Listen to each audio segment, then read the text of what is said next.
Hey, hello bachcho, how are you all? So here you can see that what it is written Euclid division algorithm. So we are entering into the first chapter of class 10, ठीक है? That is based on the Euclid division algorithm for HCF.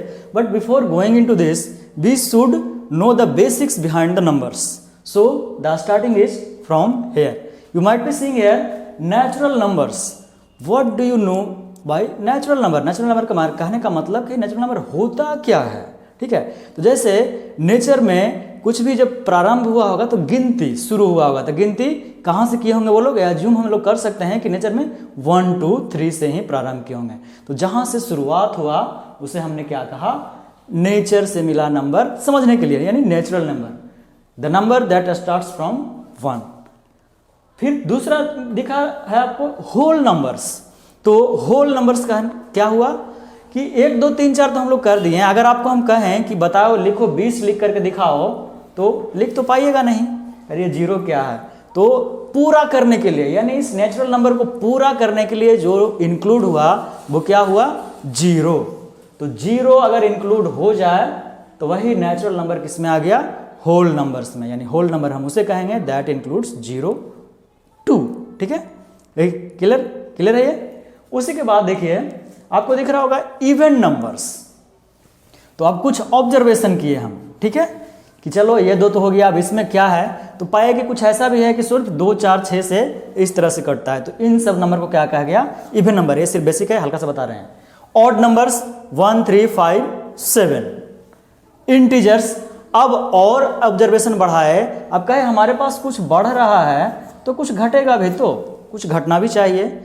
तो उस जो घटेगा, ठीक है, जो घटा नीचे, उसके लिए हमने क्या किया? माइनस इंक्लूड करना शुरू कर दिया। तो जब माइनस के साथ नंबर्स को इंक्लूड किया और 0 1 2 3 भी लिखे तो इनको क्या कहा गया? इंटीजर्स। हम डेफिनेशन आपको नहीं बता रहे हैं, चूंकि 10 के बच्चों को हम उम्मीद करते हैं सब कुछ पता है, सिर्फ बेसिक्स। अब इसके बाद जो नंबर हम लोगों को आया वो प्राइम, यानी कुछ ऐसे नंबर हम लोगों ने पाया क्या जो सिर्फ 1 से या तो खुद से ही कट रहा था, उसे कहा गया प्राइम नंबर। उसके बाद कुछ ऐसे भी मिल गए हमें जो क्या हुए? 1 से भी कट रहे थे, खुद से भी कट रहे थे और किसी और से भी कट रहे थे। तो उन्हें हमने क्या कह दिया? Composite number. जैसे 4 1 2 4 से कटेगा, इस टाइप के नंबर्स को कंपोजिट नंबर हमने कहा। इसके बाद आपको यहां दिख रहा है रेशनल नंबर्स। रेशनल नंबर कुछ भी आपको p/q के फॉर्म में, चूंकि बुक्स यही मैक्सिमल यूज करता है, ठीक है, तो p/q के फॉर्म में जो भी, यानी फ्रैक्शन जैसे 2/3, इन सबों को जो लिख सके क्या है? रेशनल नंबर्स हैं। बट कंडीशन ये है बच्चों कि यहाँ जो q है, क्या जो q है वो कभी भी 0 के बराबर नहीं होना चाहिए। ऊपर 0 हो चलेगा, 0/4 0/2 कुछ भी हो, ये सभी इसको हम रेशनल नंबर कहेंगे, लेकिन 2/0 को हम रेशनल नंबर नहीं कहेंगे, ठीक है? ये था फंडा। अब इसको पहचानने का भी हम हल्का सा बताएं, आपको बताएं क्या? ठीक है, सुनिएगा। इसके बारे में स्पेशली सिखा रहे हैं आपको, किसके बारे में? रेशनल नंबर्स के बारे में। रेशनल नंबर्स को वैसा रेशनल होगा फ्रैक्शन, वो ऐसा फ्रैक्शन होगा जो कि टर्मिनेटिंग होगा। क्या होगा? टर्मिनेटिंग होगा। ये है कंडीशन। कैसा होना चाहिए? टर्मिनेटिंग होना चाहिए।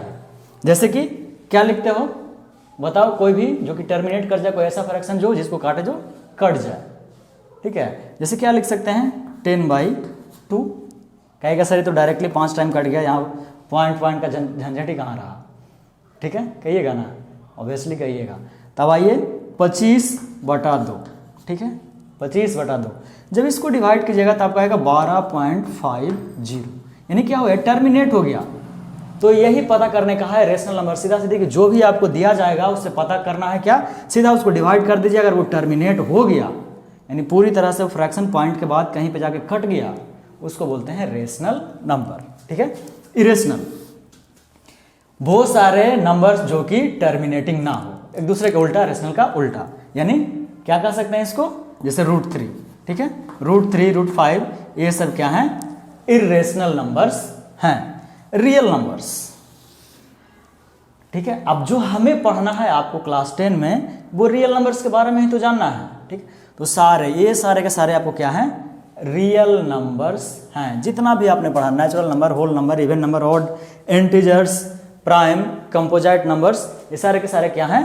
रेशनल नंबर्स हैं, सॉरी रियल नंबर्स हैं। यहाँ तक कोई दिक्कत है? बेसिक। अब शुरू होगा हमारा क्लास 10 का मेन फंडा। बताइए किसी को दिक्कत हो तो। अब आइए बच्चों हमारा मेन पॉइंट पे, यूक्लिड डिवीजन एल्गोरिदम। अब सबसे पहले यहाँ समझते हैं कि एल्गोरिदम क्या होता है। तो बच्चों आपको एक कंप्यूटर साइंस में भी पढ़ाया गया होगा कि एल्गोरिदम का मतलब क्या होता है? एक सेट ऑफ या सीरीज ऑफ सीक्वेंस जिससे किसी भी प्रॉब्लम को हम लोग क्या करते हैं? सोल्व करते हैं। ये करते हैं, जैसे एग्जांपल समझिए, आपको कोई फंक्शन करना हो तो सबसे पहले आप लिस्ट आउट कीजिएगा कि हमको क्या क्या लाना है, फिर उसके बाद कीजिएगा किसको किसको बुलाना है। यानी क्या होता है? एक सेट पैटर्न होता है। तो एल्गोरिदम क्या होता है? यहाँ पे भी वही है। एल्गोरिदम क्या होगा? एक सेट ऑफ रूल्स या एक सेट ऑफ प्रोसीजर्स, या कह सकते हैं अ सेट ऑफ फॉर्मूला। किसके लिए? ऑफ सोल्विंग प्रॉब्लम्स को सोल्व करने के लिए। That is known as algorithm. अगर सीधा सीधी समझिए क्या है? एक सेट ऑफ क्या है? रूल्स है। सेट ऑफ रूल्स कहिए, प्रोसीजर कहिए, आपको जो कहना है जो कहिए, ठीक है, या इवन या आप ये नहीं कर सकते हैं, और फॉर्मूला, या क्या हो सकता है? ये या तो फॉर्मूला हो सकता है। ठीक है, तो ये पॉइंट सेट ऑफ रूल्स या तो प्रोसीजर। किसके लिए? To solve a problem. किसी को क्या करने के लिए? एक प्रॉब्लम को सोल्व करने के लिए। किस मैनर में? तो इन अ सीक्वेंस। अब ये तो नहीं ना है कि आप प्रोग्राम कर रहे हैं तो सीधा क्या कर लीजिएगा, किसी को बुलाइएगा ही नहीं है, सीधा समझ लीजिएगा कि सब आ गया। ऐसा तो कर नहीं सकते हैं। तो ये होता है एल्गोरिदम। ठीक है, एकदम एक प्रोसीजर 1 by 1 चलना है, हमको उसको बोलते हैं एल्गोरिदम। लीमा, ठीक है, ये दो चीज बहुत ही यूज होगा इस चैप्टर में, स्पेशली आपका 1.1 में। लीमा किसको कहते हैं? तो ये होता है बच्चों प्रूवन फैक्ट्स। तो यहाँ फैक्ट्स का बात तो करेंगे नहीं, यहाँ क्या करेंगे? स्पेशली स्टेटमेंट्स का बात। क्या करेंगे हम? स्टेटमेंट का बात। एक प्रूवन स्टेटमेंट, ठीक है, proven statement by which be prove another. क्या करते हैं हम लोग? देखिए कितना एकदम मजेदार टॉपिक है ये। By which be prove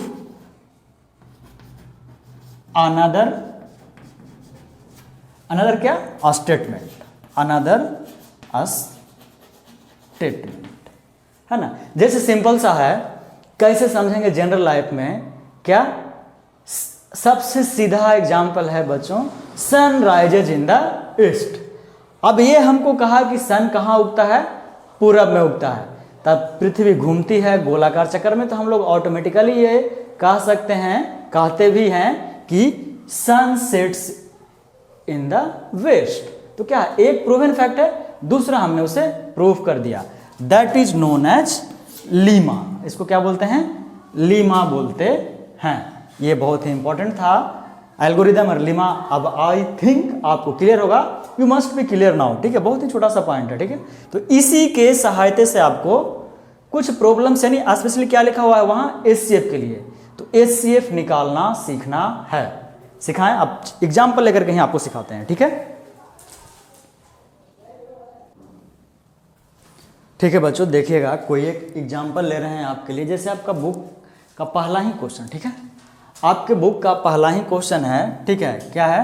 first question है कि फाइंड द एचसीएफ ऑफ, सिर्फ बता रहे वहां ऊपर लिखा रहेगा फाइंड द एचसीएफ ऑफ। चलिए लिख ही दे रहे हैं आपको, फाइंड द एचसीएफ ऑफ।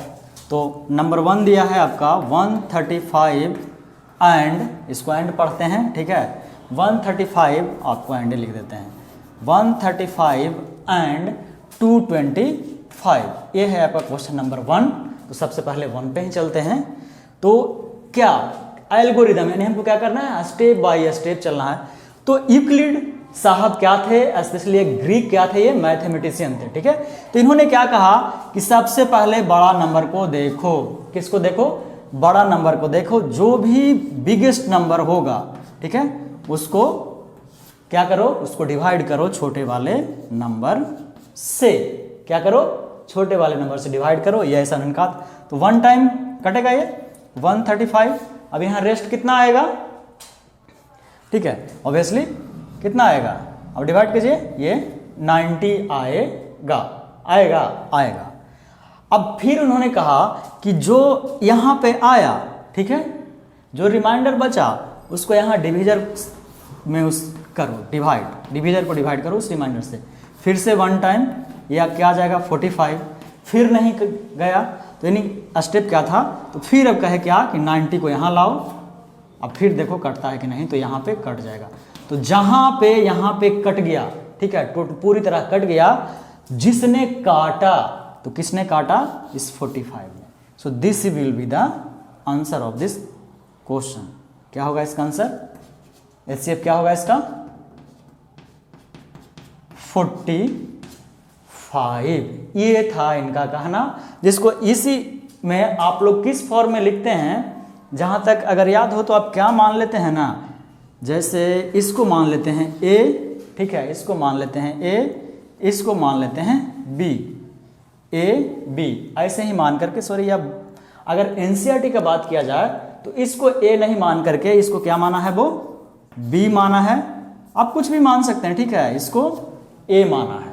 तो क्या लिख सकते हैं, बताइए, जहां से ऐसा कुछ बन रहा है, ए बराबर बी क्यू, क्यू किसको कहते हैं, कोसेंट को, ठीक है, आर किसको कहते हैं, जो रिमाइंडर मेरा बचता है उसी को आर कहते हैं ना।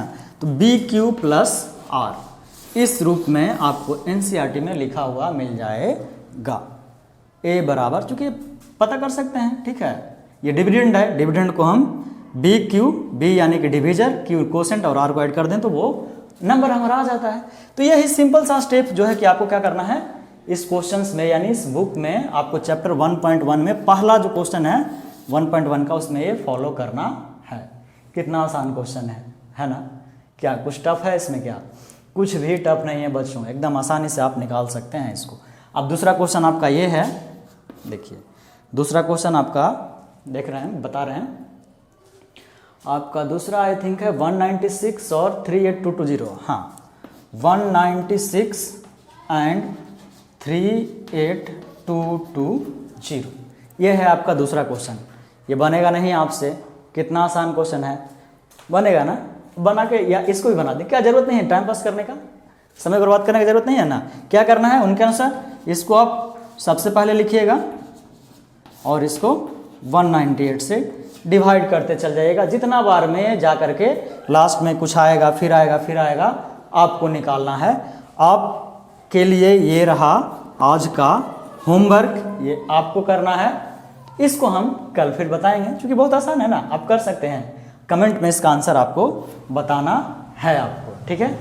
तो आज के लिए बस इसमें यूक्लिड डिवीजन मेथड में इतना ही, फिर चैप्टर में हम लोग आगे बढ़ेंगे कैसे कैसे और यूज करना है। जैसे लीमा वगैरह में जब आएगा तो आपको प्रूफ करने के लिए मिलेगा, जैसे 6q + 1 ऑड नंबर ही होता है, कैसे प्रूफ करेंगे, ये सब आपको एक क्वेश्चन नंबर 2 में मिल जाएगा, ठीक है, ये क्वेश्चन नंबर आपको 2 में मिल जाएगा।